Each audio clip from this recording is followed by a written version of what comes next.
Hello అందరికీ, ఈ రోజు నా డే కాఫీతో స్టార్ట్ అయింది. సో కాఫీతో స్టార్ట్ అయింది ఏంటి నా బట్ట. రోజు హెల్తీగా ఉండాలంటావు, నువ్వేంటి కాఫీతో స్టార్ట్ చేసావు అని మీరు నన్ను తిట్టుకోవద్దు. ఎందుకంటే మా హస్బెండ్ ఆయనతో పాటు కాఫీ నాకు కూడా కల్పించారనమాట. సో ప్రేమగా ఇచ్చినప్పుడు కాదనలేక నా డేని కాఫీతో అయితే స్టార్ట్ చేశాను. నేను ఒక విషయాన్ని అయితే రియలైజ్ అయ్యాను, అది నేను మీతో పంచుకోవాలనుకుంటున్నాను. లక్ష్మణ్ రెడీయా? రియలైజ్ అయ్యాను అంటున్నావు, లక్ష్మణ్ రెడీయా అంటున్నావు, ఏంటి అసలు కదా అని మీరు తొందరపడద్దు. ఎందుకంటే ఈ విషయాన్ని మీతో తప్ప నేను ఇంకెవరితో చెప్పుకోగలను? నాకంటూ ఎవరున్నారు? మీరు తప్ప.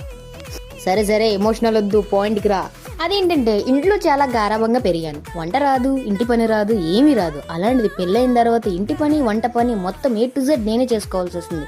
ఏంటిది పితూహు అనుకుంటే పెళ్ళైతే అంతేరా, ఎవడ పని ఆడే చేసుకోవాలి. ఎంత పెద్ద పెద్ద చదువులు చదివినా, ఎంత పెద్ద ఉద్యోగం చేసినా పెళ్ళైన తర్వాత ఏదో ఒక టైంలో ఇంటి పని, వంట పని మొత్తం చేయాల్సిందే అని నేను రియలైజ్ అయ్యాను. మీరు కూడా రియలైజ్ అయ్యి ఉంటే do like, share and subscribe. Chhello.